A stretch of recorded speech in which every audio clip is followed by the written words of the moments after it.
Association, and I'm very pleased to introduce Professor Anne Kelso, who will do an official open. Professor Kelso is probably known to many of you in Australia and New Zealand. Following her PhD at the University of Melbourne, Professor Kelso undertook research in immunology at the Swiss Institute for Experimental Cancer Research and the Walter and Eliza Hall Institute of Medical Research and the Queensland Institute of Medical Research. From 2000 until 2006, she was also Director and CEO of the Cooperative Research Centre for Vaccine Technology. She then returned to Melbourne as Director of the WHO Collaborating Centre for Reference and Research on Influenza from 2007 until she took up her role with the NHMRC in April 2015. She was appointed Officer in the Order of Australia in June 2007 for service to science. Professor Kelso is a member of several government and international committees, including the Australian Medical Research Advisory Board, the Board for the Global Alliance for Chronic Diseases, and the Board of Trustees of the International Human Frontier Science Program Organisation. Professor Kelso will be speaking on health services research funding within the NHMRC. Thank you very much, Anne. Thank you very much, Rachel, and good morning, everyone, or good afternoon to those who are joining us from New Zealand. I'm really delighted to be with you today for this session. I'm joining you from Ngunnawal country in the ACT, and I also want to acknowledge the traditional custodians of this land and all the lands on which members are joining this meeting today. So I'm very pleased to be able to say a few words at the beginning of this session, and I don't know what I need to do to officially open the session, but perhaps I could just say the session is now officially open. I'm now going to share screen and just show you a few slides to talk a bit about NHMRC and in particular research funding for health services research from NHMRC, which I know will be a topic of interest to many, perhaps most people on this call. And I also want to acknowledge and thank Rachel for the meetings that we've had and what I've been learning about the work of this society and health services research overall in Australia and New Zealand. So I'll share screen now and hope that this works. Does that look right to you? Good, thank you very much. Good, thanks. First, let's see if it actually goes forward.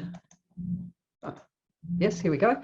A few words about NHMRC itself, in case you don't already know this. We have a number of roles which are legislated. We're part of the federal government health portfolio, and we think of those roles under three broad headings: investment, translation, and integrity. And of course, health services research is particularly important for the first of those two. We invest in health and medical research through funding we receive through the federal budget every year, and some of that goes to health services research. I'll talk about that. But we also support translation of research into evidence-based health practice and policy, and I think that's an area where, of course, health services research plays a crucial role. I won't talk about the other elements of that slide, but I will just make a few general remarks about our approach to funding health and medical research. Our goal is to support research across the full spectrum of Australian health research needs. So that means from discovery research in the laboratory through to research in the clinic or research involving humans, whether it's in the population or in clinical trials, and community-based research. And of course, research within our health service delivery arms of the health system. We fund research that is investigator initiated, and most of that is bottom up in the sense that our schemes are very broad and it's really up to researchers to decide what to present to NHMRC to seek funding. Some of our research funding is targeted or top down, where we set the topic, if you like, but we're still seeking investigator-initiated applications. We're not pre-directing the funds to a particular group or a particular investigator. So it's a very open system. And importantly for that, all the funding is contestable through open competition with the outcomes determined by peer review. So the way our strategy rolls out is effectively in the way we distribute funds across the different schemes and the broad goals of the different schemes that are part of our program.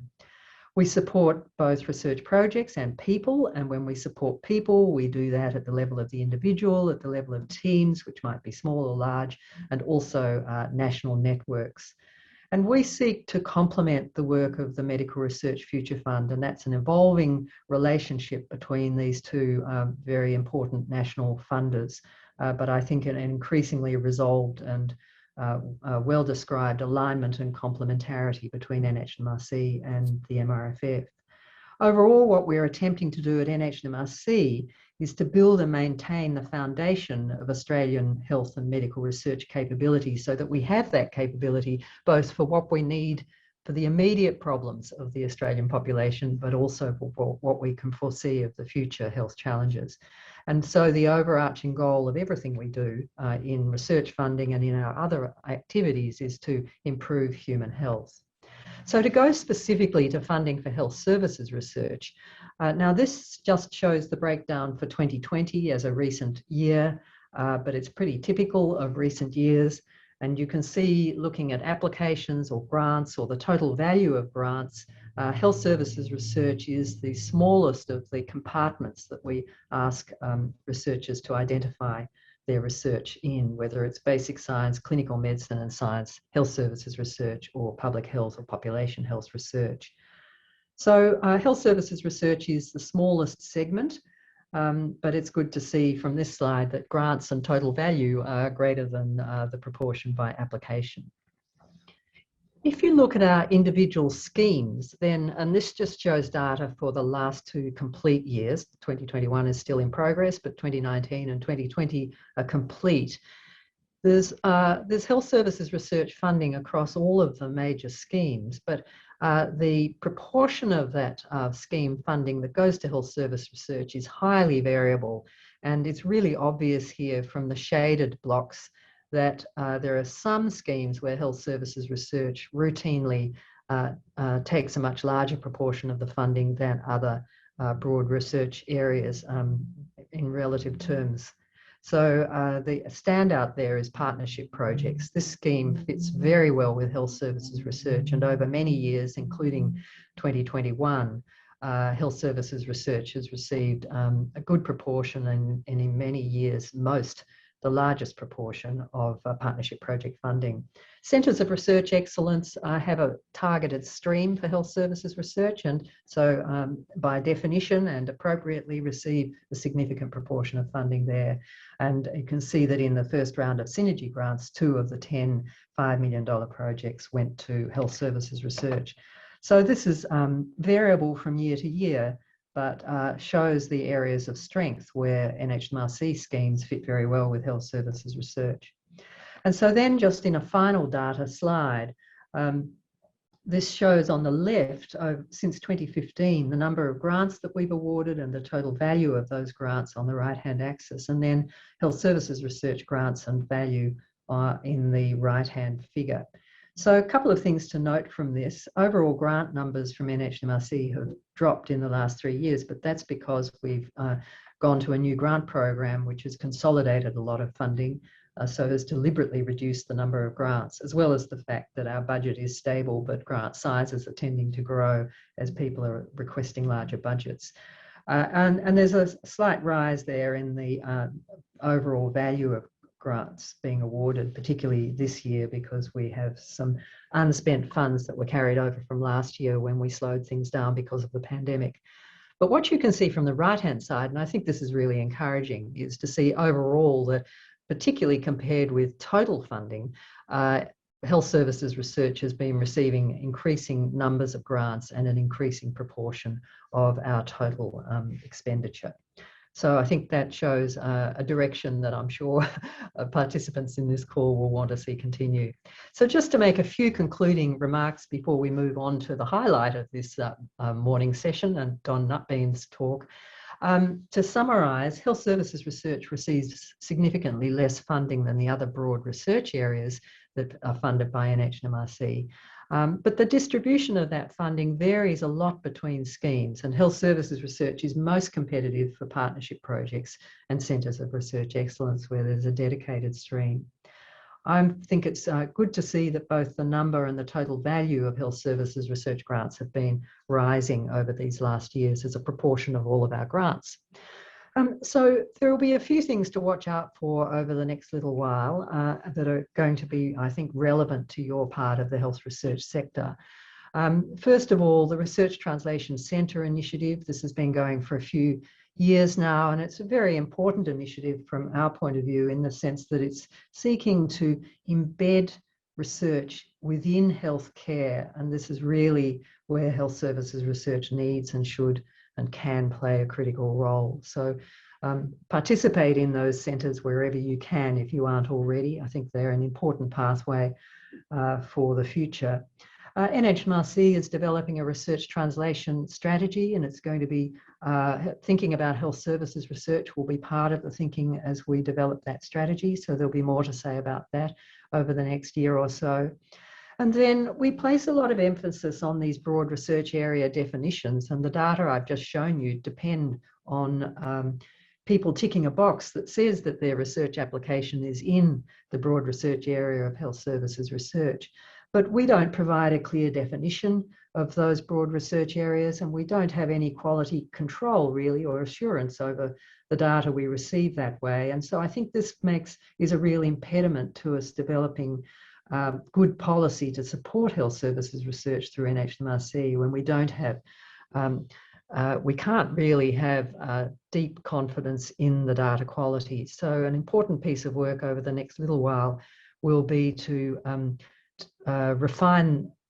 establish and refine the definitions for the broad research areas and ensure that we have better data quality for the future as we develop further policy. And then if I think about what you as a society can do for the Australian researchers who are wanting to be competitive for NHMRC funding, I think there are a couple of things to recommend. The first is please nominate to be a participant in our peer review process. That ensures that we have a large pool of researchers who are truly qualified to assess health services research grant applications that come to NHMRC. And I know that when people are concerned that their particular field or topic doesn't receive enough funding from NHMRC, then it's common to say, well, we don't have the right peer reviewers. We rely on people nominating to participate in peer reviews. So that's one way that I think this society can contribute. But also, I think when I look at how successful some groups are around the country, there's a lot to learn from each other about how to be competitive for NHMRC funding. And I strongly recommend that people share their experiences and learn from those who really are most competitive for NHMRC funding. Well, there's a lot more that I could say, but I think it's important to get on with the main game this morning, and I'm very happy now to finish that presentation and stop sharing and then go on to introduce Professor Don Nutbeam, who's going to give the main talk now. I've known Don for a few years now. I've always greatly enjoyed interacting with him. I've always learned a lot from him, and I'm very pleased to have the opportunity to hear his talk this morning. Don is the Executive Director of Sydney Health Partners, which is one of the NHMRC Research Translation Centres, and he's a Professor of Public Health at the University of Sydney. His career has spanned an extraordinary range of roles, so he brings deep wisdom to these topics. He's had senior leadership positions in universities, government, health services, and international organisations such as the World Health Organization and the World Bank. He was formerly Vice-Chancellor of the University of Southampton in UK, Provost of the University of Sydney, and Head of Public Health for the UK Government. He's a public health scientist with interests in social and behavioural determinants of health and in the development and evaluation of public health interventions. Don's current research focuses on the development and testing of interventions to improve health literacy in different populations. Now, Don's speaking today as a professor of public health rather than as I guess, as a provost or in any of his other leadership roles, about his experiences in the role of health services in addressing inequalities in health from the UK and Australia. And I think these comparisons are going to be extremely interesting for us. He'll reflect on where health services research has been helpful in advancing practical action. And so the title of his talk is Observing or Engaging: The Contribution of Health Services Research in Tackling Health Inequalities. So after Don's presentation, we'll have some time for discussion. So as Rachel said before, please put your questions in the chat so that I can see them there. And now it's a great pleasure to pass over to Don, and I'll look forward to his talk. Thank you. Thanks very much, Anne, and thanks to Rachel for the introduction, a very generous introduction. Thank you very much, Anne. I'd also just like to acknowledge the traditional owners of the land on which we're all meeting. In my case, like Rachel, I'm on the land of the Gadigal people of the great Eora Nation, and I'll pay my respects to elders past, present and emerging, and of course particularly acknowledge any Aboriginal and Torres Strait Islander people who are with us today.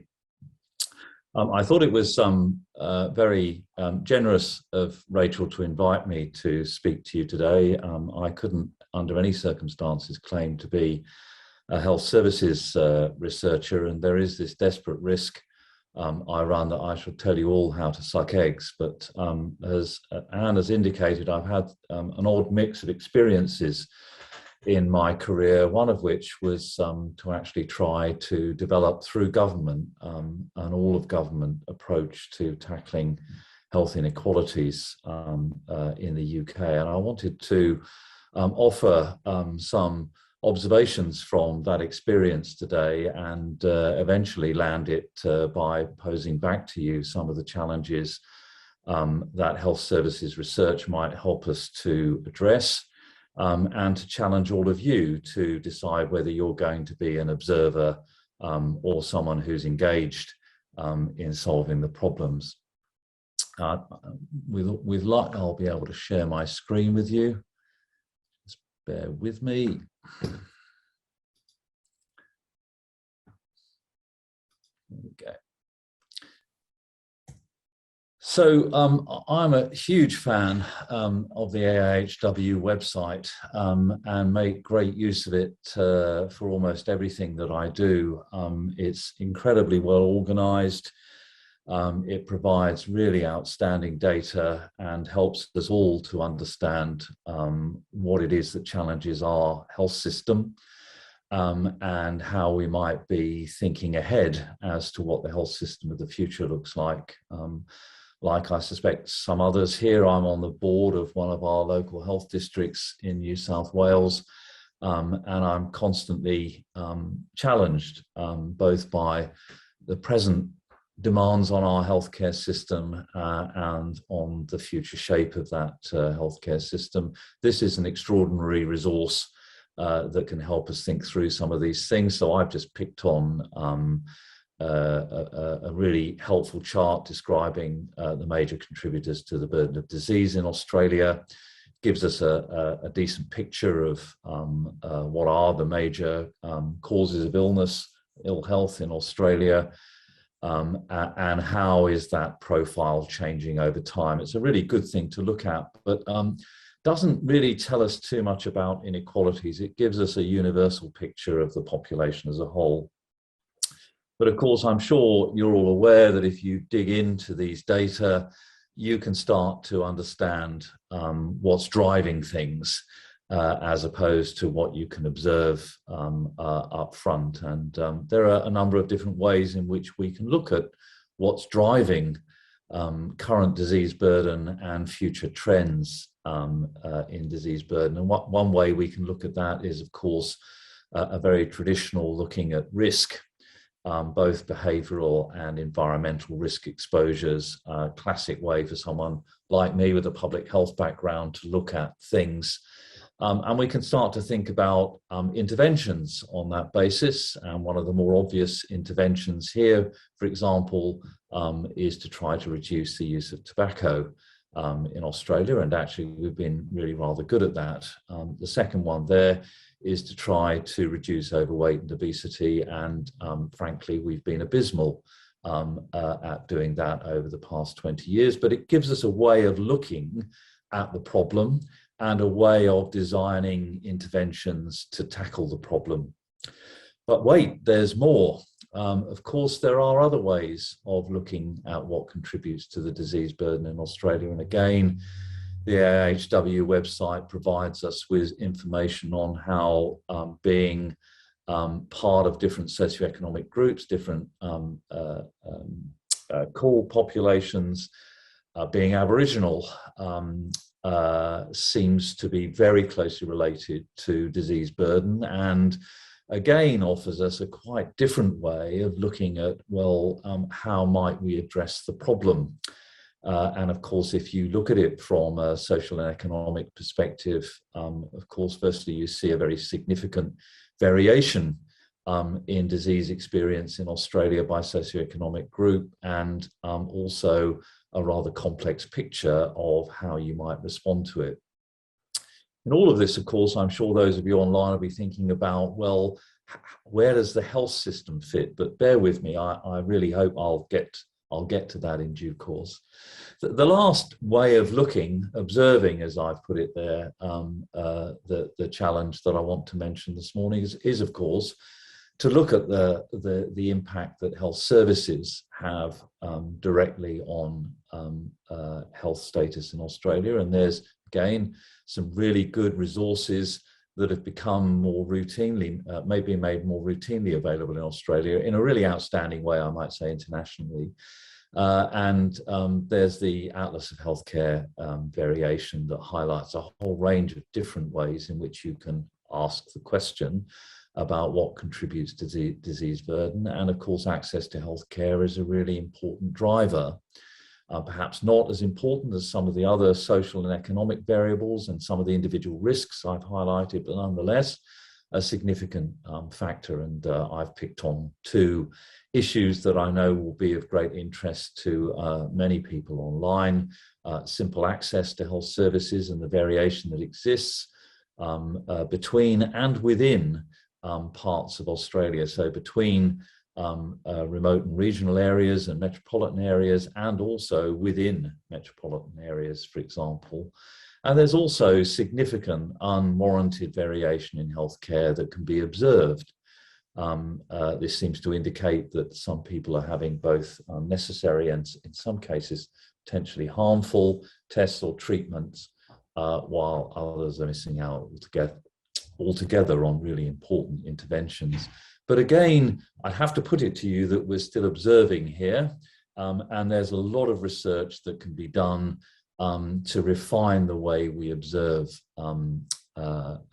inequalities in health. What I wanted to do in the brief time I have available to you this morning is to talk about an experience I had in the UK when I was the head of public health for the then Blair government.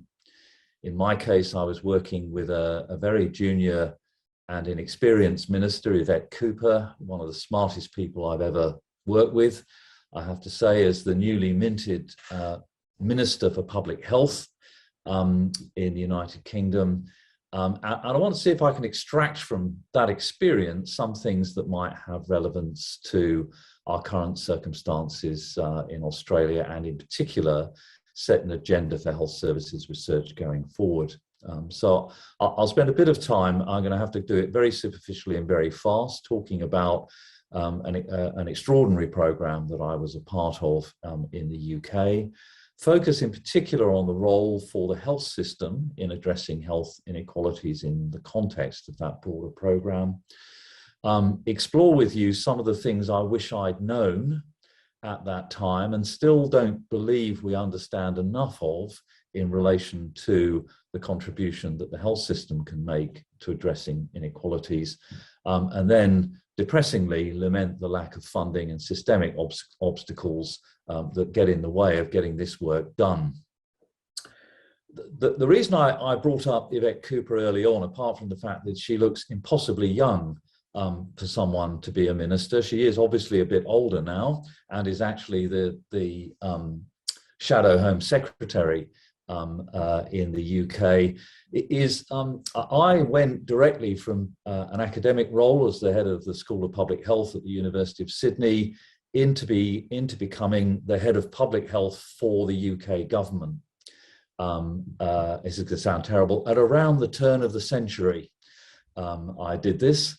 And it required a very significant adjustment, I think it's fair to say. But I was still very confident in my skill set. And I recall vividly the first occasion I met with Yvette to provide her with the first briefing that I'd ever provided a minister as a civil servant, as I was then. And it was actually on the emerging epidemic of overweight and obesity in the UK. In my humble opinion, it was a superbly written brief, succinct, contained on one side with some clear conclusions and recommendations for the minister.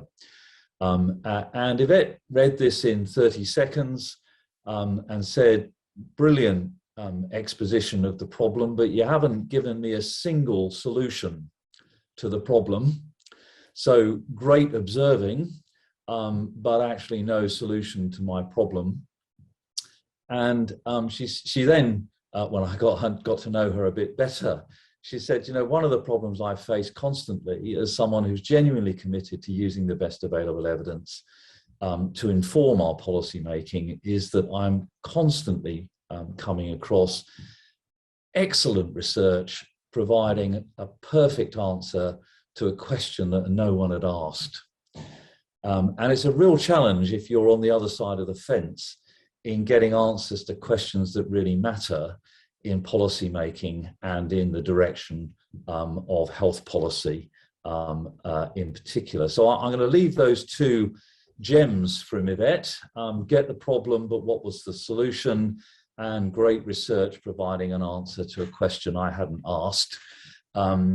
Just leave you to dwell on those for a little while as I run you quickly in 5 to 10 minutes in a process that actually took us nearly 2 years to get through, which began within days of the Blair government being elected in the late 1990s. He commissioned former Chief Medical Officer Sir Donald Acheson to undertake a review of how to tackle health inequalities in England, and he published a terrific report. And I've just picked out some of the really important headlines from this. Health inequalities, the gap in health inequalities, the gap in health status between the rich and the poor in the UK hadn't changed in 50 years. In fact, for the most part, it had got worse. Those differences are observable from birth to death, and it doesn't matter which form of indicator you use, they remain in place. He did, though, make he made 78 recommendations all up, and I did ask him if he could reduce those to 5 critical recommendations, and he did so to his great credit. And none of these will be a big surprise to you. Families with children should be a priority. Reducing income inequalities would probably have the biggest impact of anything on health inequalities in the long term. This was something that was a whole of government challenge, not something that the health service alone could tackle.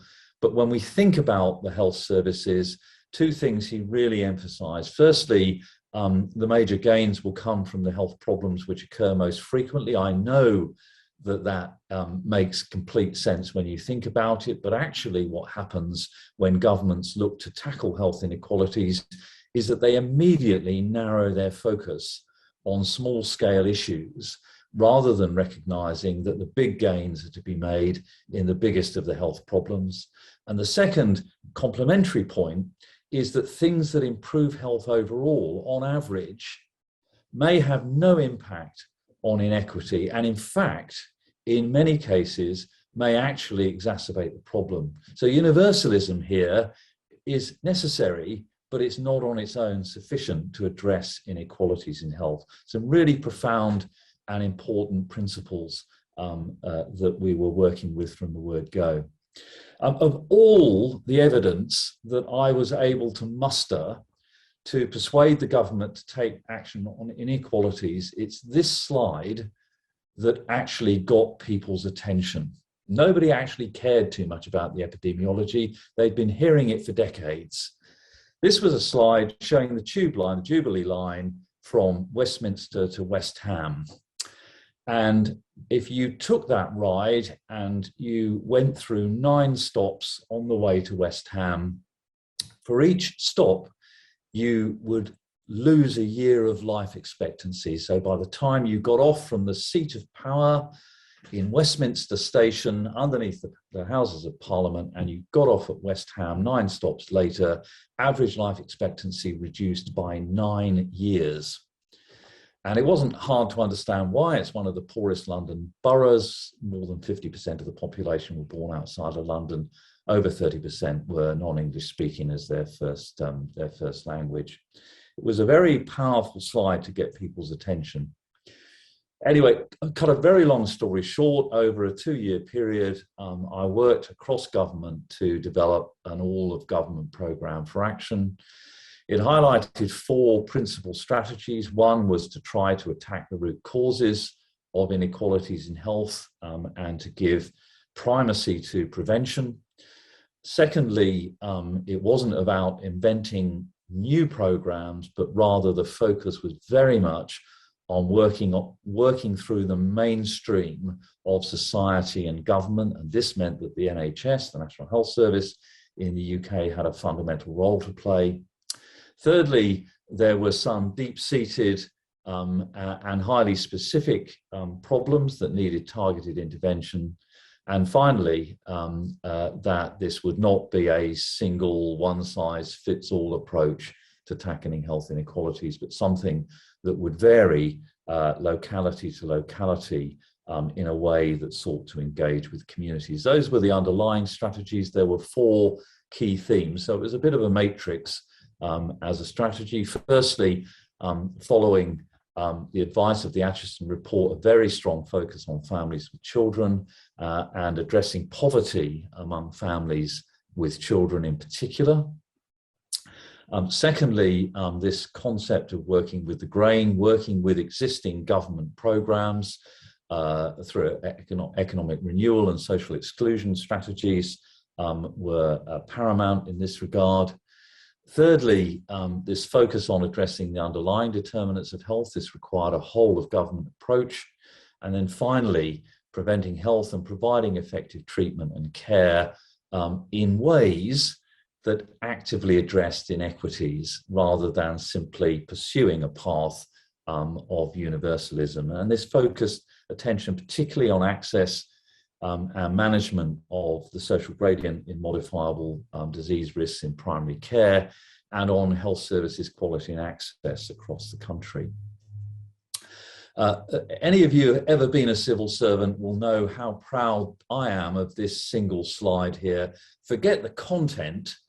I managed to produce a report that had a foreword by the Prime Minister and had the logos of 11 departments of government on the back of it and a fully funded £8 billion programme across 11 departments of government to tackle health inequalities after a 2-year period, of which the role of the Department of Health and the NHS was essential, but by no means all that was required. In fact, the specific spend on tackling health inequalities through the NHS was not as much as the spend by other departments of government, I'd have to emphasize.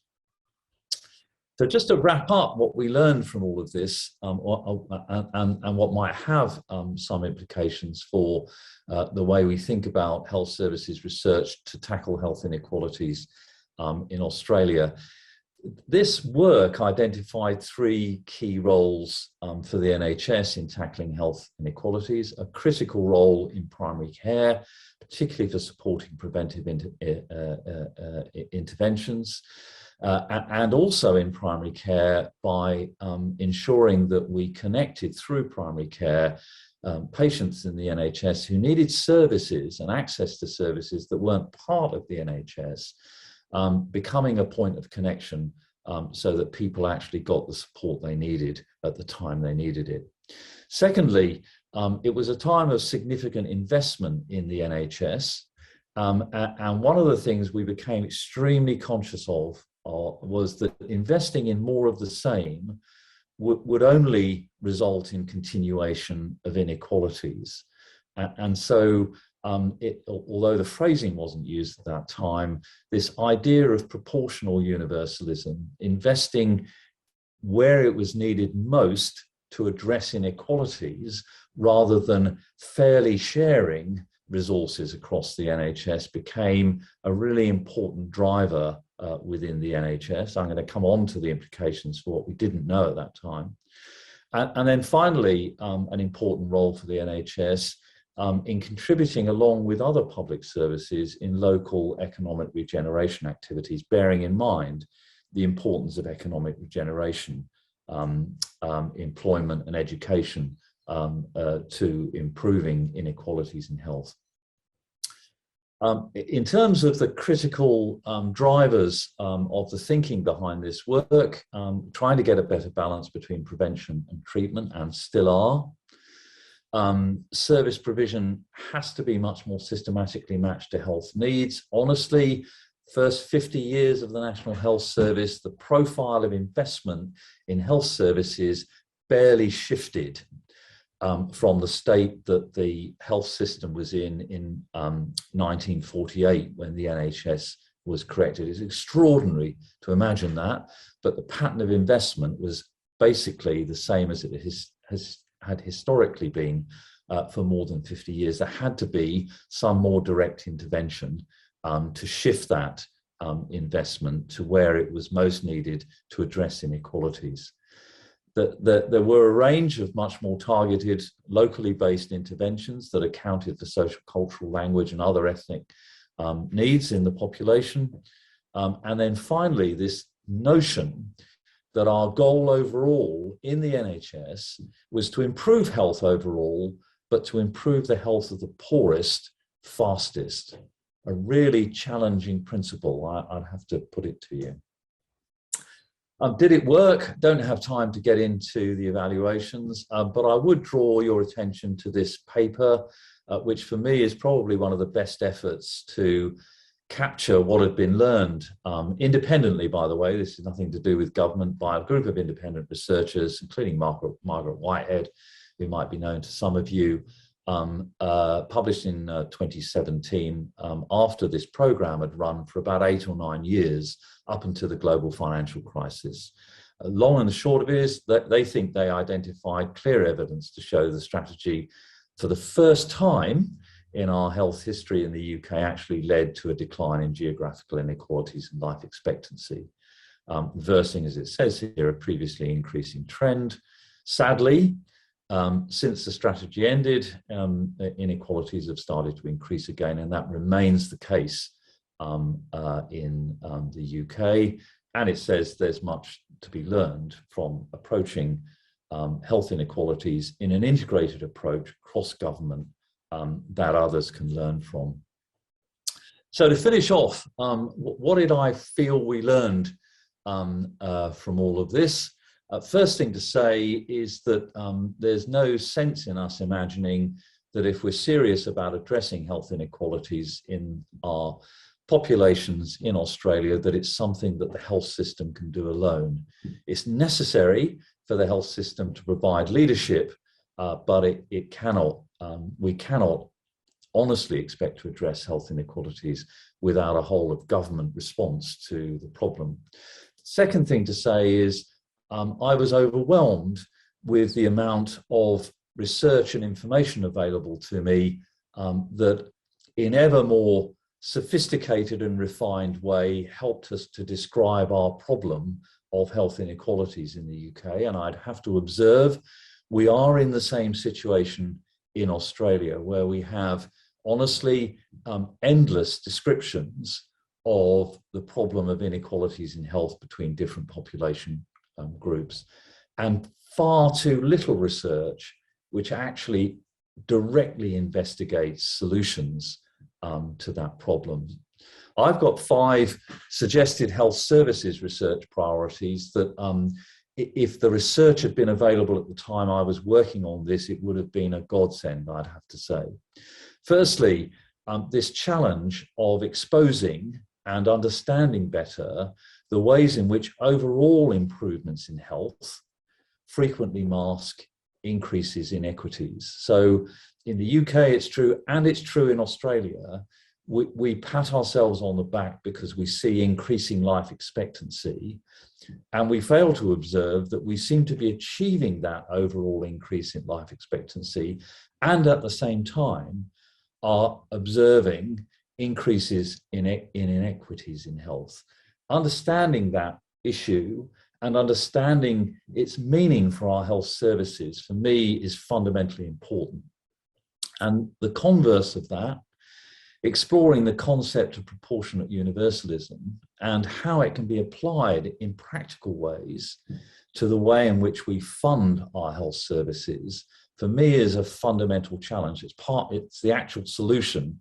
If we observe overall improvements in health, but increases in inequities, we've got to direct our funding differently. We've got to interrupt our current patterns of funding to make a difference there. Then some more practical issues.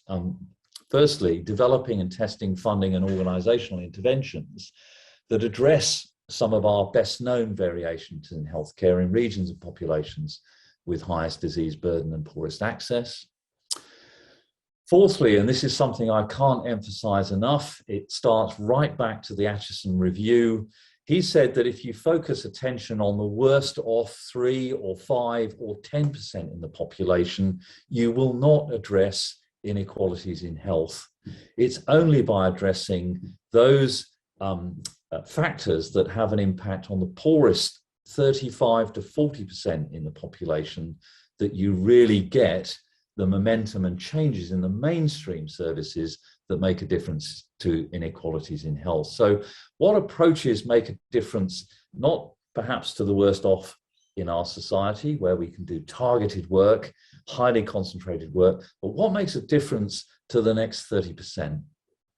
And finally, responding to context, something that I took with me from my experience in the UK is that our health system is a really important part of our local economies. And there are significant ways in which the functioning of our health system can have an impact on local economic development activities, and understanding and exploring that further, I think, would be very productive. The last comment I want to make, and leave you with this as a point of discussion, in all my observations, if you want to move from observing to engaging, it's incredibly messy and very difficult. It requires us to engage with complexity, and it requires us to be prepared to adapt, especially when you compare it to observational research. It almost always requires mixed methods, hybrid designs, and significant practical engagement from complex health organizations and health systems. I've learned that trying to describe this complexity and trying to develop defensible methodologies within the constraints of our established health research applications, systems and structures is challenging, and honestly, it's frequently unrewarding. What happens is that it becomes much easier for us to contain a research question so much that it actually becomes divorced from the realities of health services functioning. This is you get a perfect answer to a question that no one actually asked, or we revert to systematically observing rather than engaging with the problem itself. So I'll leave you with those thoughts, but those were some of the challenging things it would have been nice to have known more about in terms of how our health systems function at the time we were trying to develop a response to health inequalities. I'm going to stop sharing now, I hope, and revert to Anne. Thank you very much, Don. That was a just extraordinary talk, inspiring but also challenging. And it seems to me the inequities you're talking about We've heard a lot about how they are worsened by the pandemic, and we can anticipate worsening with the impacts of climate change over the coming years. And so I think these are hardly problems that are going away. We've got some great questions in the chat, so I'll just take them in order and hope we can get through a few of them before Rachel or Alison tells me that we have to stop. The first is from Mitchell Sarkis. I've often heard this quote about the perfect answer to the question no one asked. Is there a good example of this you can talk us through? And does the problem not also rest with those uninterested in important questions? Don. I immediately muted myself. Force of habit, I should remain quiet at all times. So firstly, the answer to your second question is yes. The problem does also rest with those who are uninterested in the important questions, and we should do more to make them interested in the more important questions. So simple answer to that one. For me, I'm going to have to give a sort of public health type answer to that question. I, in the earlier part of my career, was very involved in research on tobacco control and did my share of randomized trials of very highly defined interventions in schools and smoking cessation interventions, that in order, I'm sure this wouldn't happen today, so this isn't about the NHMRC, Anne, but in the UK at the time of my early stage of my career, in order to get funding, I had to so narrow down the research question in order that I could create a manageable randomized trial in order to answer it, that by the time I got to the end of the trial and got the answer to the question, its practical application was extremely limited and sort of missed the point. And I think that's really what I'm getting at, is that if we so narrow the focus of the research question that we're looking to answer, whether that's in clinical care or in prevention, that it becomes divorced from the practical reality, its potential practical application, then the learning from it becomes extremely limited. The other side of that coin is that, of course, as you expose yourself to the practical realities of implementation, your ability to control the research question becomes very challenged. What I was trying to highlight was that that's a delicate balancing act for research funding agencies. And my observation is that we're our own worst enemies. Our peer review process is what often drives us into narrowly focused questions. And I think Anne's appeal towards the end of her presentation, which was get involved as peer reviewers, is a very decent response to that. If we have basic scientists reviewing health services questions, it's not surprising that they bring a particular framework for thinking to that. So a real challenge in all of that, I appreciate. Yeah, thanks, Don. The second question comes from Rachel Morton, and it's, can you comment on the integration of NHS primary care and specialist or hospital care in the UK to tackle health inequalities? What lessons could Australia and New Zealand learn from this UK model with respect to health services research? Yeah, good question. So first of all, New Zealand have a bit more of an integrated health system than we do in Australia.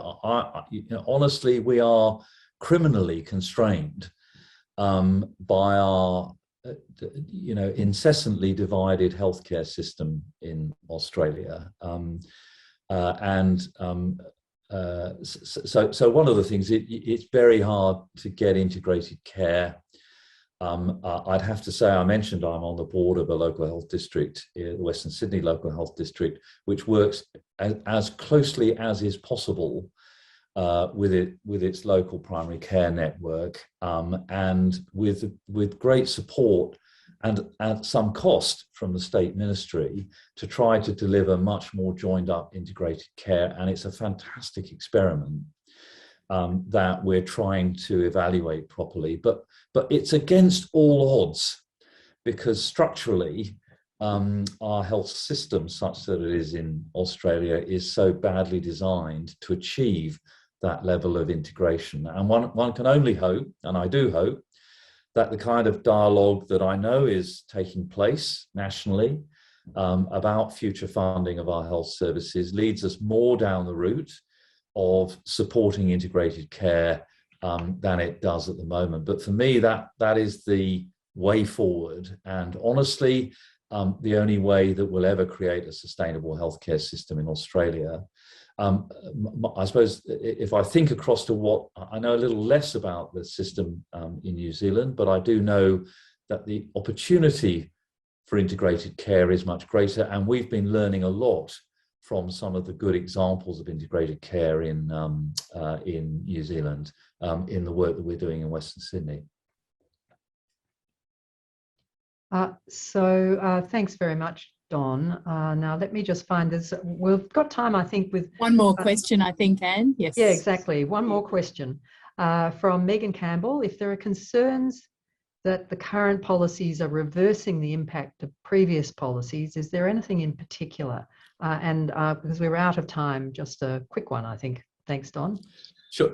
So I think the reference that I made was reference to the work that had been done in the UK, and a lot of that relates to the UK's response to the global financial crisis, which was to reduce investment in public services by about 30%. And this had a phenomenal impact on income support. So it increased poverty. And I would say that alone reversed the progress that had been made in the previous decade. Yeah, well, that's a very striking comment.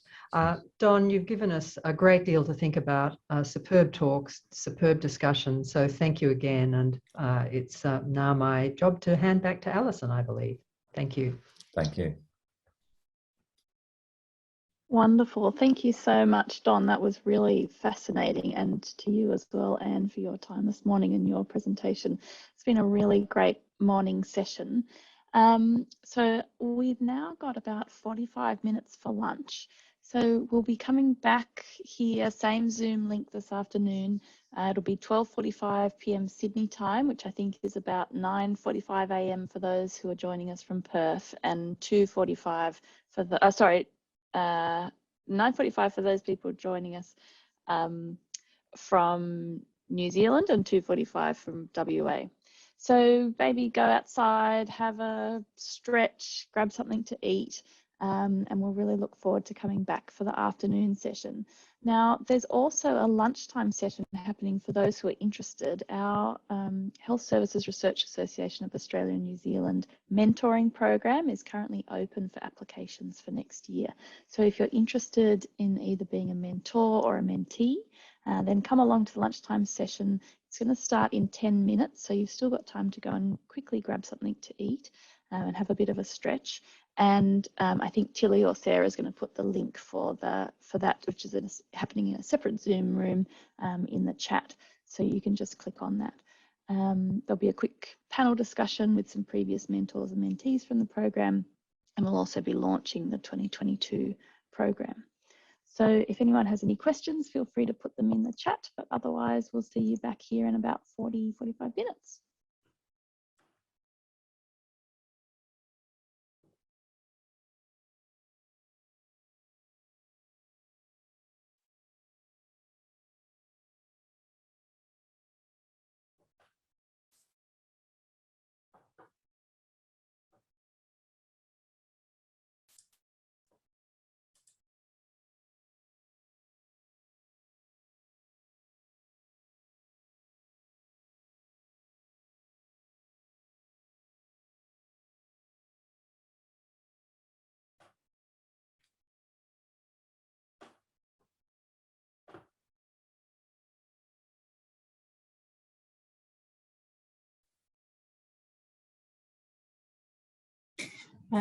Sarah, we've just had a question in the chat from Brenda Roseleys about a link to the mentoring session.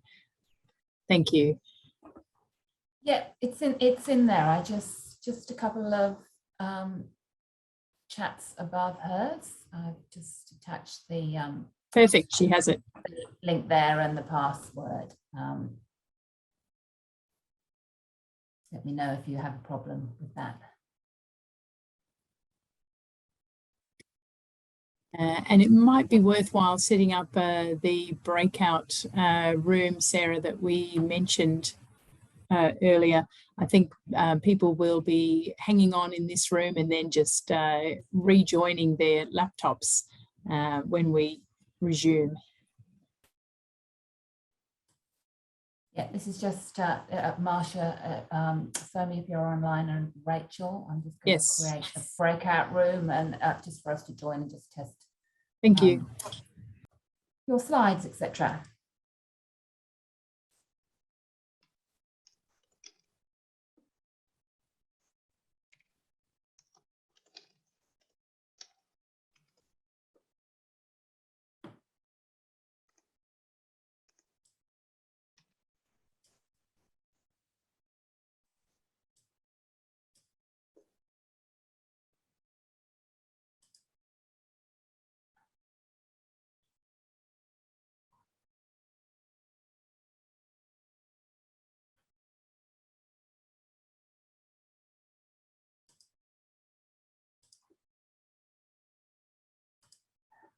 I'm having such success with. Can you see that breakout room, Rachel? No, I don't think it's coming up for me.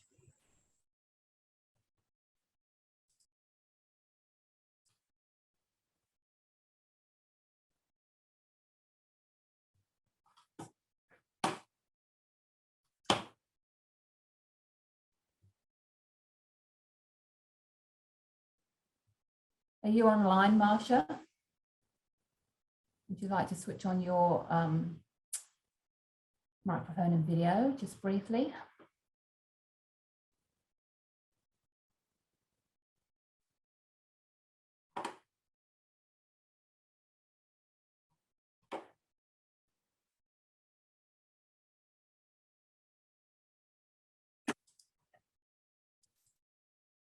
I'm not sure that Marsha is online anyway, Rachel. Okay. All right. Perhaps if you could send her a message by text or email. And I'll be back in a few minutes. Yeah, sure.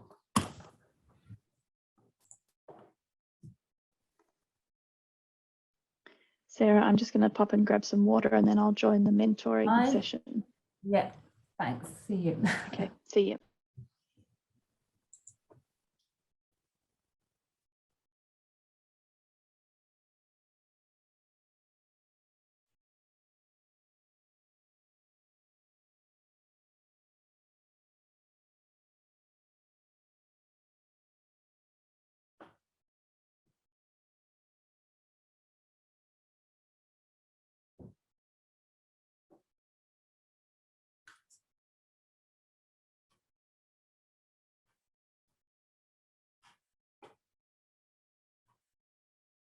Through a wide range of funding mechanisms.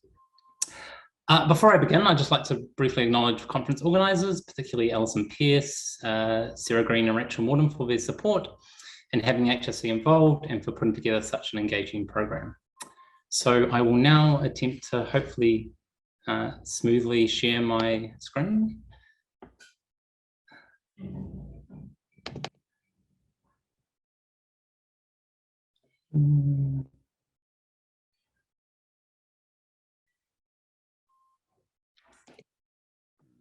Sorry.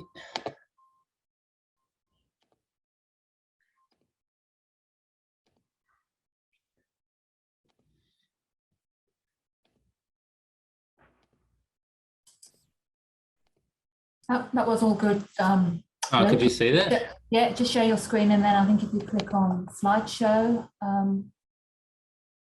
you should just get the one. Perfect. Yes, thanks for that. Oh, yeah, that's it. Yeah. Somewhat smoothly.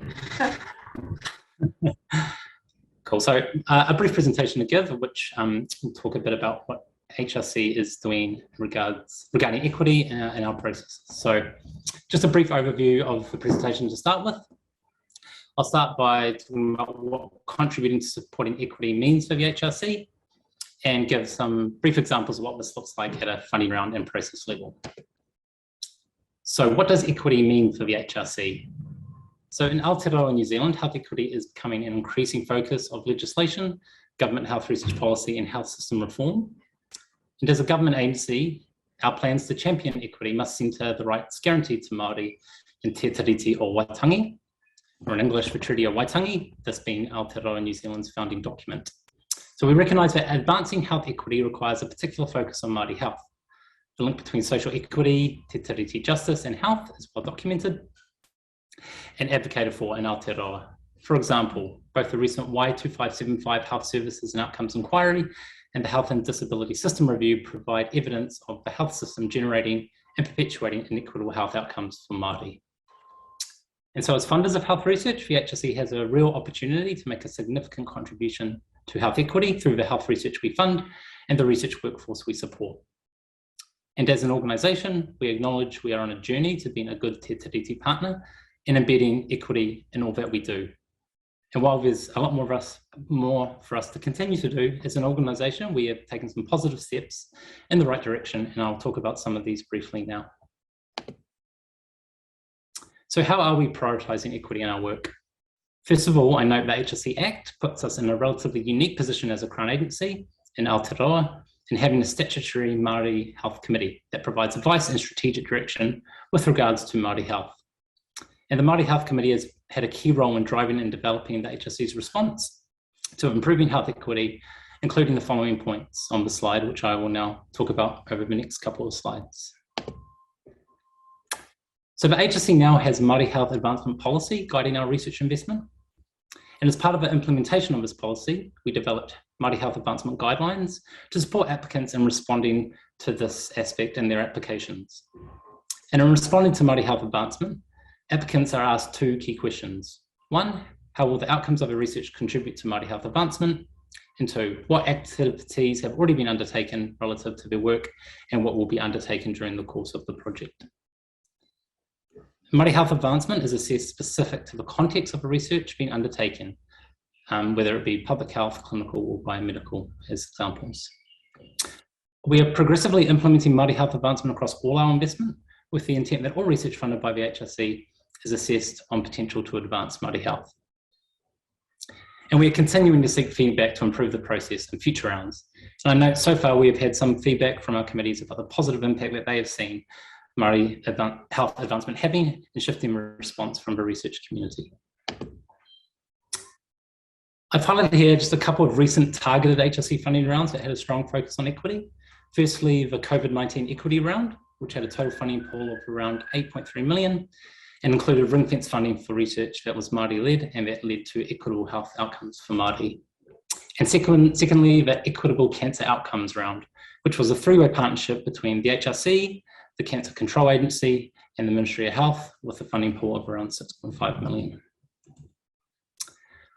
I will now talk very briefly about the HSC's Health Delivery Research Investment Round, which may be of interest to some of the attendees today, through which we support research that seeks to directly inform changes to policy, practice or systems in Aotearoa. So in 2019, we redesigned our health delivery funding and relaunched this as its own standalone round with multiple grant opportunities. And a key focus and consideration of this redesign was how to prioritise health equity and Māori health. And we were guided by two key documents, the New Zealand Health Research Strategy and the resulting prioritisation framework, as well as through consultation with the sector. And just to note, for those interested, I guess mainly the New Zealand attendees, the next round, health delivery round, will open in February 2022. So being intentional about centering equity of health outcomes has meant that each part of the process for this health delivery round has equity considerations embedded within them. And just to touch on a few examples, firstly, in the investment signal, there's a strong focus on equity and health and wellbeing of Māori and Pacific peoples, led by Māori and Pacific researchers. through the criteria weighting and scoring. For example, the health delivery project grants are assessed against the Māori health advancement, but also the other criteria have a strong focus on achieving health equity. And for our activation grants and career development awards, there is an increased weighting on the Māori health and equity criterion. And through the assessment panel for this round, we've ensured a diverse panel membership, which includes 50% Māori membership, as well as a Māori co-chair. And finally, through ongoing evaluation and monitoring. This includes continuing to develop future opportunities that centre equity, for example, opportunities targeting Māori and Pacific health sector providers. So I'll leave it there and just finish by saying that HSE has a history of funding important research that has contributed to improving health equity, and we are really driven to see this continue to grow through ensuring health equity is at the centre of what we do.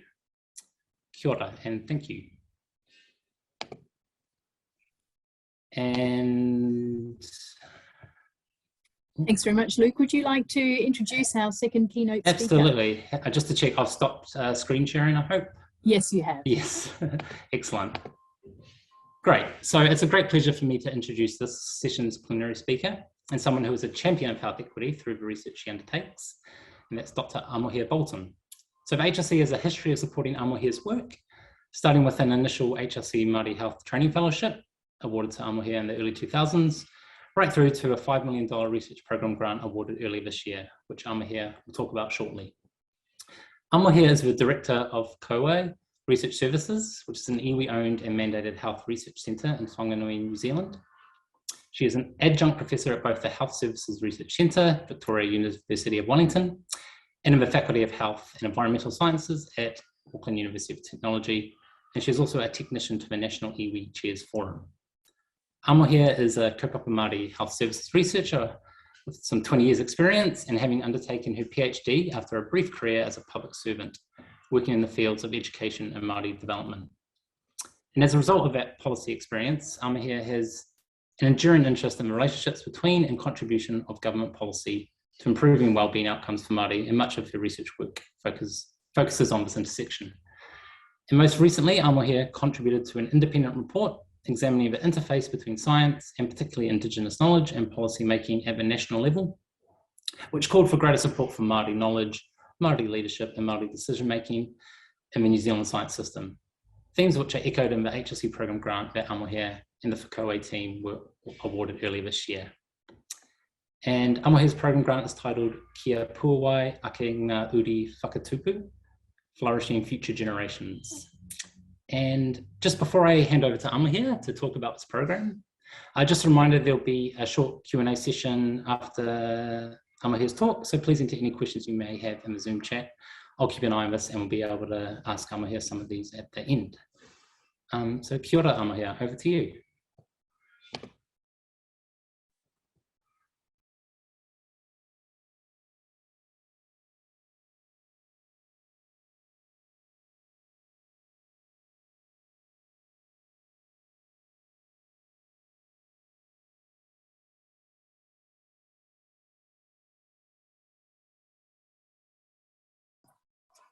Kia ora, Luke.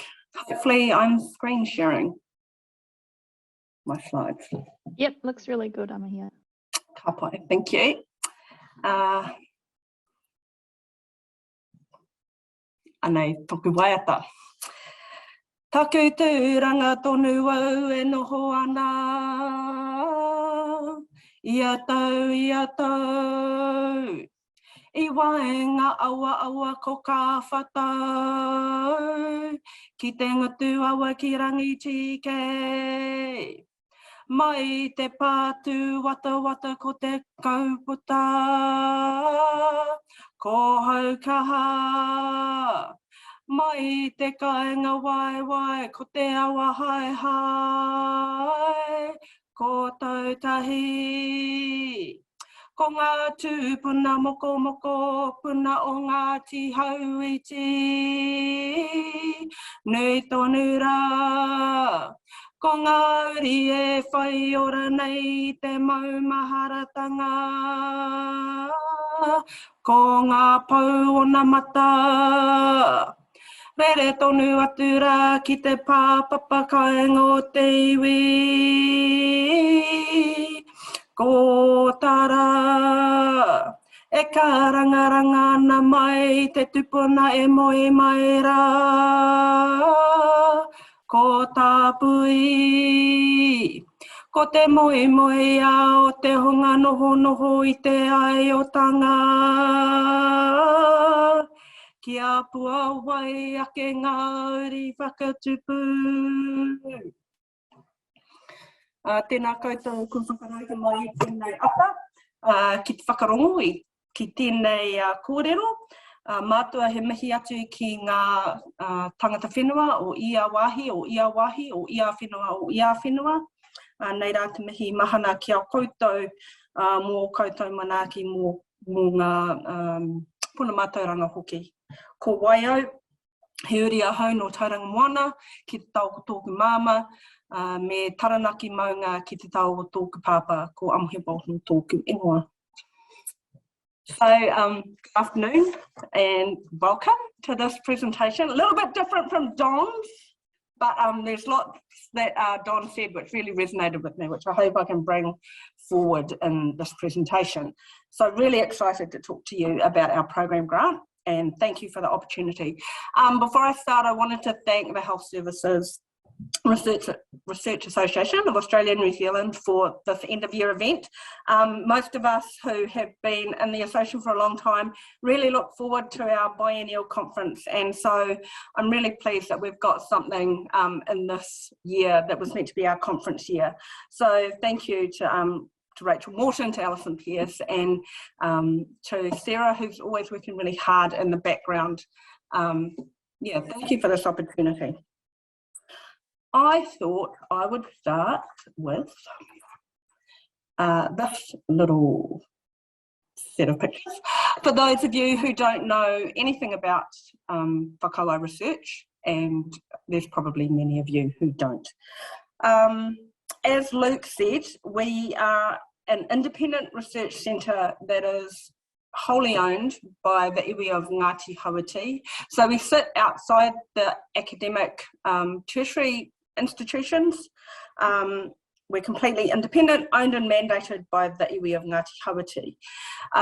For those of you that know the North Island of New Zealand, Hauiti are located in the lower middle part of the North Island.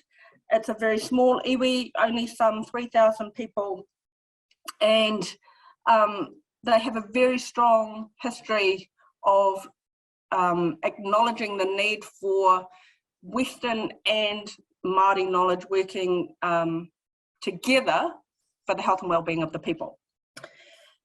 For Whakauai's point of view, we conduct a range of health services, health policy, public health, community health, research and evaluation from a kaupapa Māori perspective. From a perspective that privileges Māori knowledge and ways of being. We are completely accountable to the tribe, and we operate according to a set of guidelines or values, our tikanga, that come from that tribe. Our vision is to transform Māori lives through excellent research.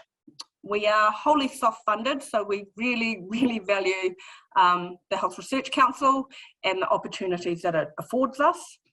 And we've got a track record of being fortunate with getting grants from the Health Research Council since our inception, which was back in 2005.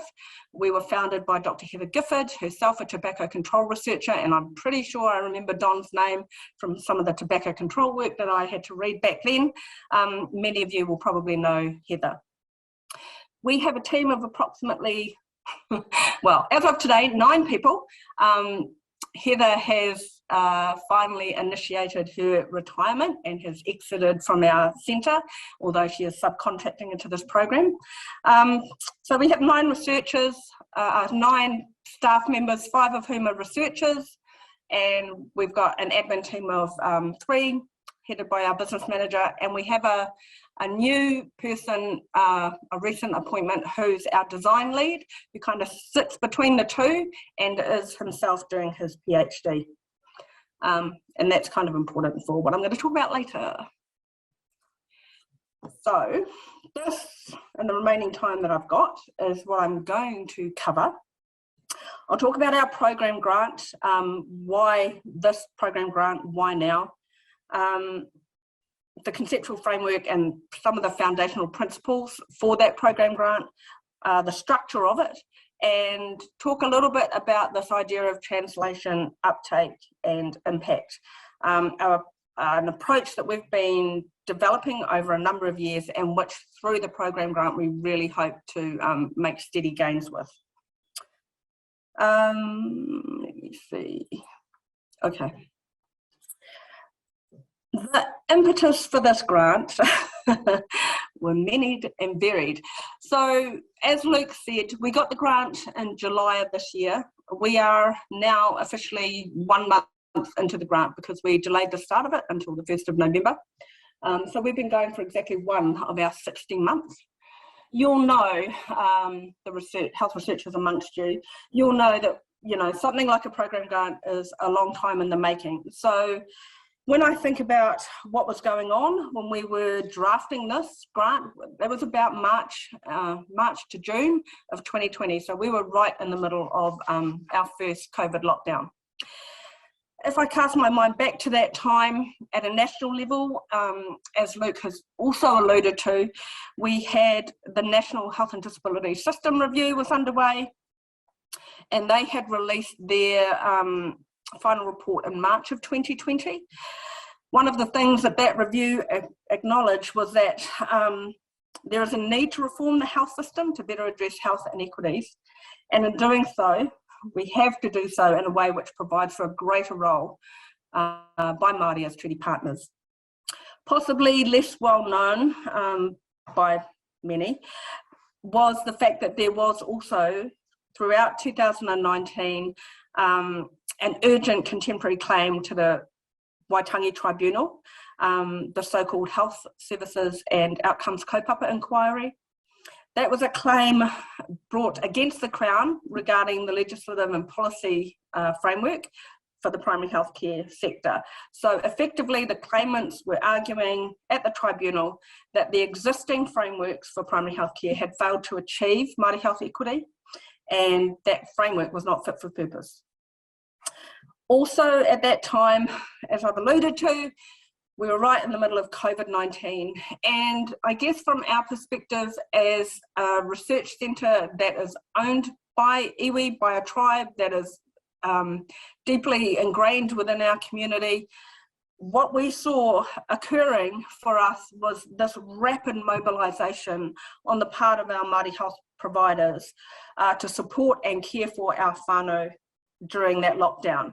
So they effectively stepped into a vacuum that, you know, our Crown agencies weren't able to provide support and provide for the needs of our whānau in that time as rapidly as they needed to. So initially there was a huge vacuum and Māori providers were stepping into it.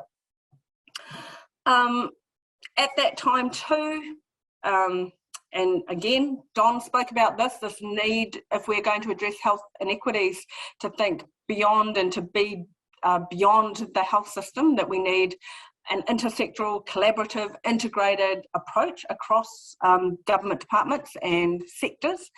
So another thing that we were seeing while all this work was going on in the health sector, similarly, other reviews were occurring in the justice sector, in the child protection sector, in the social welfare sector.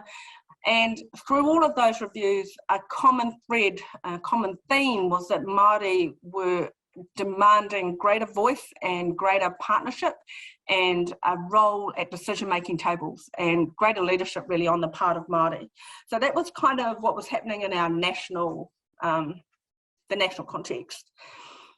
Looking internally at whakauai, for us, the timing for a program grant was perfect really, because after this kind of track record of research, we had grown some skills and some expertise in particular areas, one of which happens to be looking intersectorally across different sectors to see how they can inform, enhance, support Māori wellbeing.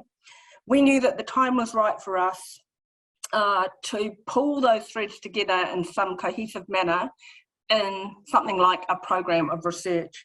So those of you definitely in the New Zealand sector, and I'm sure there's a similar thing in the Australian context, one of the beauties of a program grant is that it gives you a 5-year time frame for a start, and specifically provides for the long-term development of a health research field, where a team has a strategic vision, and for us that strategic vision has to contribute to improving the health outcomes for all New Zealanders. So yeah, internally for us, the timing was perfect. And then given the context, it really was a perfect storm for us of now is the time for us to go ahead and apply for a program grant. That is looking effectively at how we address inequity, or in fact, create equity of health outcome. So, unfortunately, you got me singing a song to start this presentation, and I didn't do it because I've got such a wonderful voice, clearly. I did it because, as the director of the Kowai, if we were going to put in a program grant, what I knew we had to do was put in a program grant that was based on, foundationally, our mātauranga Māori, our Māori knowledge. It had to come from a position of our understanding, our knowledge, our ways of knowing, our worldview. And so the cracking the program grant for me was really about finding a conceptual framework which would be able to carry what we wanted to achieve. And that conceptual framework is in that waiata. That waiata is effectively our conceptual framework. So that waiata was written in 2003 by one of the tribal leaders for Ngāti Hauiti. And what the waiata does is take you on a journey down a river. So you'll know potentially as Indigenous peoples, our landscape, our land, our rivers, our mountains, our waterways, our seas, these are all important to us because we see ourselves as having a genealogical connection to those things. So when we introduce ourselves, we normally introduce ourselves by talking about our whenua, our land and our mountains and our rivers. This, the river that is most sacred to the people of Ngāti Hauiti is the Rangitike River, which is the kind of the big river in that image. This waiata takes you down that river. It's a journey down that river, passing sites of significance along the way. And this is one of those sites of significance, which is the meeting of the waters. So here is where the Rangitike River and the Kawhito stream meet. And this is a particular place of interest and importance. In our program grant, what we've done is we've used this meeting of the waters as an analogy for the two streams of research inquiry that are brought together in the grant. So the first stream of research inquiry, stick with me on this, it's really important. The first stream of research inquiry is founded on mātauranga Māori and a Māori worldview and advances the agenda that Māori have for our own well-being and focuses on our own development and advancement as Māori. The second stream represents our role, the second stream of research inquiry represents our role as Māori within a predominantly Pākehā or mainstream system and how we engage with that health system at a number of levels. And then how we as partners within that system want to contribute to the achievement of equity of health outcome for our people. So those are the two streams. You can think of it another way. If you could apply a Treaty of Waitangi analysis to that and think about it as the first stream of work under the program grant is concerned with those things that uphold our Article 1 and Article 2 rights as Indigenous people, as Māori in this country.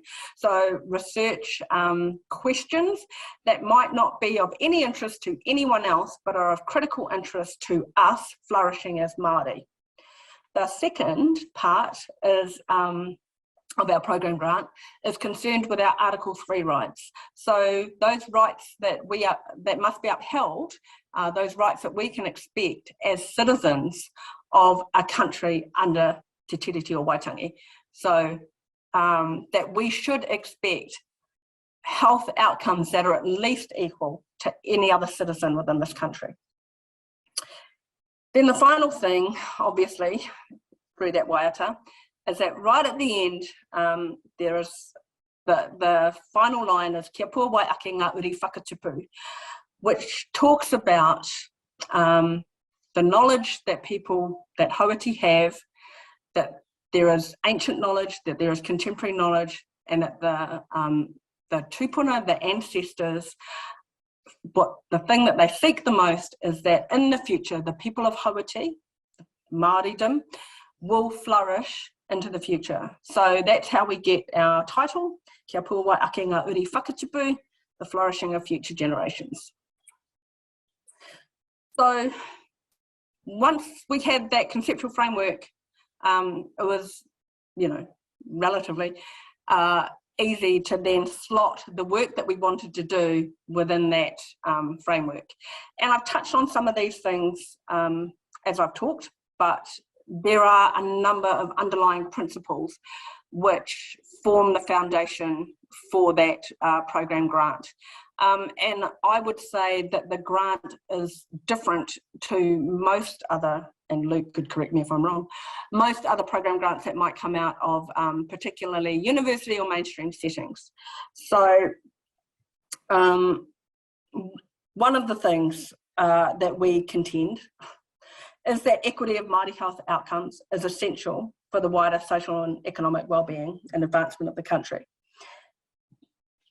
The inequities that exist in Māori health outcome will only be reduced when Māori are able to exercise rangatiratanga, or leadership, and self-determination.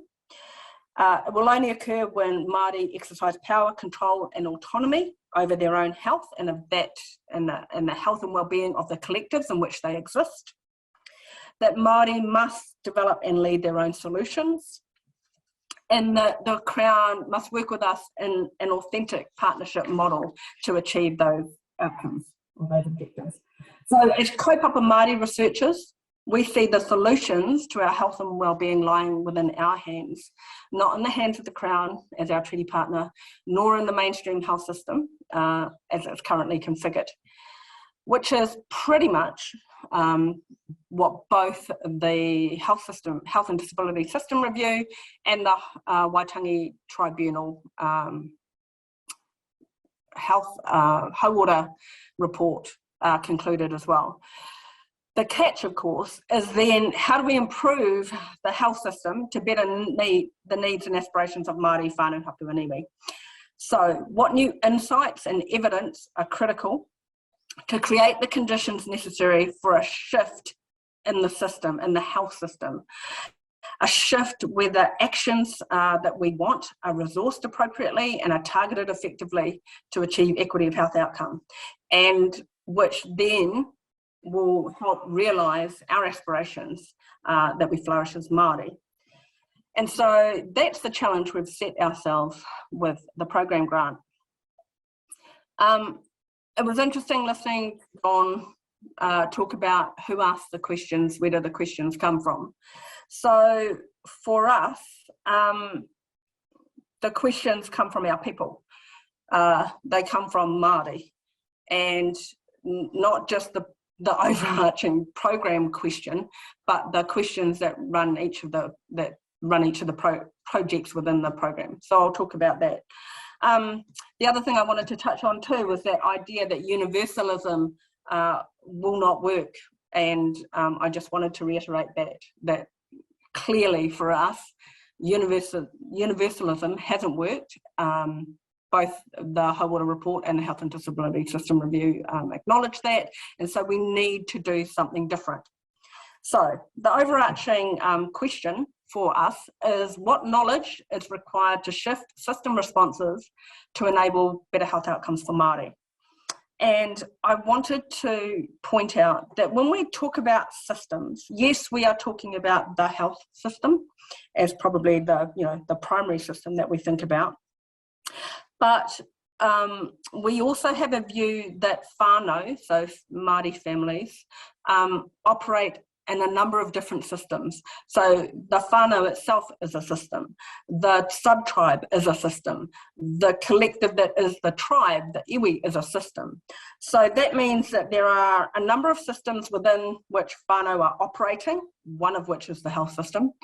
And that provides us potentially with the opportunity, with a number of opportunities or a number of levers where we can make some change. So yes, we are looking at the health system, but also what can we do as Māori within our own collectives that will help support our health and well-being and our shift towards equity of health outcome. Underneath the overarching question, we have a couple of aims: to generate new mātauranga Māori, or to generate new Māori knowledge, and to create systems of knowledge translation that facilitate the uptake of key findings so that we can improve health outcomes for Māori. So structurally then, you can think of the program as four components or objectives, 3 of which are dedicated research projects, and 1 of which is our translation, uptake and impact stream, so our TUI stream. And then 1 long-term goal over and above or aligned to our existing program goal, which is the achievement of pai ora. And pai ora has come to mean, in this country, healthy futures.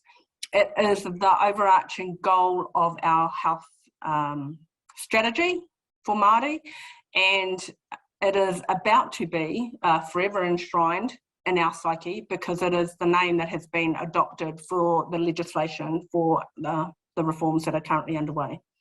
So pai ora should certainly be at the foremost of the health sector's mind. So again, these are our 3 research projects. Most of what, well, they are either building on previous work that we've already done, or they have come about because our community have asked us to research these things. They have been identified as areas of importance for different parts of our community. So I just want to touch really briefly on each of these. The first project, Rapua Te Ara Rangatira Kia Hikitia Ai Te Oranga Tangata, is a project that is trying to understand the role that iwi will play, so tribes will play, in the leadership, governance and decision making that will occur in a reformed health system. So as part of the health reforms, we now know that iwi Māori partnership boards will be established. And the role of those boards is to assist in setting local priorities in their region, and will work very closely with the 2 major organisations that have been established, Health New Zealand and the Māori Health Authority. We know that as Māori, our skills and experience and knowledge in Western mainstream governance has increased in the last 30 to 40 years as we have undergone a process of settling historical breaches of the Treaty of Waitangi with the Crown. And so many iwi are now very good governors, very good stewards of post-governance settlement entities, so large economic entities that are investing and managing treaty settlement money on behalf of their people. So we know that in one sense there is a very strong governance and leadership expertise within our community. However, if we look at the health sector, the issue of leadership and governance is more vexed. So this project is going to explore what iwi members need to actively and effectively participate in the leadership forums that are being established. And we are seeking to, we will create and develop a model of governance, which will be trialled by our tribal council in year 3 of our project. And that piece of work has been specifically requested of us by our iwi owners, by Ngāti Hauiti. The belief being that if we can raise the skills and expertise of our governors at a tribal level, they will be better positioned and better placed to work in our iwi Māori partnership boards and affect the decisions and the changes that we need to see happening on the ground for our people. Project 2, Tō Mātou Kāinga, Tō Mātou Ukai Pō, is a project which is looking to understand whānau understandings of the concept of home. So what does it mean to be safe and well in your home? And this has become even more relevant given what's happening with COVID, what's happening in this country regarding over successive lockdowns. We've been told as Māori to stay within our bubble, to stay within our house. But how do we, and there is an assumption that we can be well and safe when we do that, but that's not necessarily the case. And for Māori, the notion of home evokes concepts. It's not just a physical dwelling. So when we think about home, we think about our connectedness intergenerationally to our family members, to those past, present and future, to our connections to the land. And the home is a place not just of physical well-being, but should be a place of mental, emotional and spiritual well-being as well. So, we have evidence to suggest that, we can't even, or we don't even at the moment, have a housing stock, a physical housing stock that is keeping us well, let alone a housing stock or a home that is keeping us well on those other dimensions of well-being. So this project is going to work with whānau to understand what home means for them. And our aim in this project is to develop a series of safety and wellbeing indicators and resources that whānau can use to enhance their safety and wellbeing at home and within their own communities. Project 3, He Waka Eke Noa. This is the project that the health boffins love, because this project is being undertaken in partnership with a local primary healthcare organisation. The project seeks to find out how we can increase Māori access to primary healthcare in the pre-diagnosis phase of cancer. So we're going to be working with both whānau, so families and clinicians, to identify the changes that are required in the health system, as a system, in the primary healthcare system, but also that might be required amongst our collectives, amongst our Māori systems that I talked about. So what changes are required that will help ensure earlier diagnosis and therefore earlier treatment of cancer for Māori? And again, this project came about because one of our local primary healthcare practices, one of our local GPs approached us to undertake this work. He was dismayed by what he was seeing in terms of health outcomes around cancer, or cancer treatment outcomes for Māori. And so he and his practice have made a commitment to us that in doing this research, they will enact the findings of the research and make on the ground changes within their practice to move us towards that better state of well-being, towards an achievement of health equity for Māori. So that's the 3 research projects.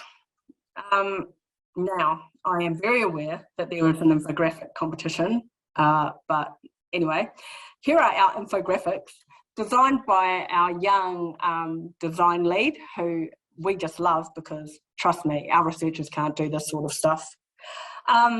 What the purpose of the infographic is to describe our TUI approach, our translation, uptake and impact approach and framework. This was an infographic that we developed to give to our TUI advisory board, who are helping us to take our research findings and make sure that they make the greatest impact possible. So just on the left-hand side is some information, high-level information about the project, about the program, sorry. And then all those other points on the page are the actions, the activities, the outcomes that we want to see as a consequence of the program grant and as a consequence of enacting and being very mindful and very considered about how we seek to disseminate our research, the methods that we're using to disseminate, how we become timely, relevant and engaging with our research. So this is my last slide, roughly. You notice. In 5 years' time, the Health Services Research Association might invite me back to find out what we did in the 60 months prior, what we did with our program grant, and whether in fact we met all those high level objectives and challenges that we set for ourselves. At the very least, these 3 points that I pulled out from the slide before, I think we should be able to nail. So by the end of the program grant, by the end of the 5 years, I would expect that we have definitely created new Indigenous knowledge, new mātauranga Māori, that has been able to inform the very real and very rapid changes that are currently occurring within our health system, and that have been able to inform our iwi hapu whānau. I would also expect that at the end of the 5 years, we have informed decision-making, the decision-making that's occurring at multiple levels, whether it be within the health system, whether it be in the national iwi space, whether it be down at a provider level, or even within our iwi Māori partnership boards. I would also hope that the information or the evidence that we produce is able to inform the discussions and the debates that are being had at Health New Zealand and with the Māori Health Authority. And then finally, we should have explored novel ways of disseminating our research so that we can do so in a way that is much more timely, that informs all these processes that I've talked about above. Because at the end of the day, it is for us all about advancing our aims of flourishing into the future and how research can assist us to achieve that aim. Nō reira, i ngā kai whakaoko, tēnā koutou, tēnā koutou, tēnā koutou katoa. Kia ora, Amma here. Thank you so much for that incredibly engaging and interesting presentation. Great hearing about this unique piece of research and what is an incredibly important research. I guess from an HSC perspective, it makes me proud to be working for an organisation that has been able to fund it. So thanks again. I'm conscious of the time. I think maybe you could quickly squeeze in one question before handing back to Rachel or Alison. I had one just off the bat, if that's all right. I know you talked about the timing of this grant in terms of what was going on in the wider sector with the Health and Disability System Review and the Y2575 report and some of the broader reviews in other sectors. I note that the timing from when you submitted your application, since then there's been the announcement around the health system reforms, and I just wondered whether, and you referred to that in terms of the work you're doing, but whether that has been a benefit in terms of providing further opportunities for the work that you're doing, or has presented challenges, given that that announcement had sort of come after you had done the initial submission and work. Oh, kia ora, Luke.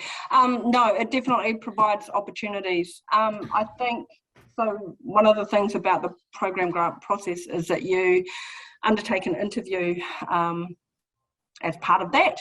And it was really interesting talking to our interview panel, because by the time we got to the interview stage, the reforms had been announced. And if you read our grant, it pretty much was like reading the health, the messages of the health reforms. So it almost gives us even more impetus, I guess, that we know that we're on the right track and what we're thinking. We know that we have thought about the levers that we need to move, to play with, to influence and to inform. And as part of the grant, what we did was strategically set up our TUI advisory board, so our Translation Uptake and Impact Advisory Board includes members who are very integral, shall I say, to what is happening with the health reforms. So while they are giving us advice on how our research evidence should be used, at the same time, we are hoping that the evidence that we produce is able to be fed back through them so that then they can use it in the forums and where they are operating. So yeah, the timing, I think, couldn't be better for a grant like this. And clearly, if I refer back to the issue around peer review, our peers who reviewed this application thought so too. So there's huge expectation, I guess, is one of the downsides, but yeah, it's so overdue that we do this work, really. Cool, thanks. No pressure. Yeah, no pressure. Great to hear that alignment, and that was sort of already there before the system reforms were actually announced. So it's really cool. Yes, I think it's time for me to hand back to either Rachel or Alison.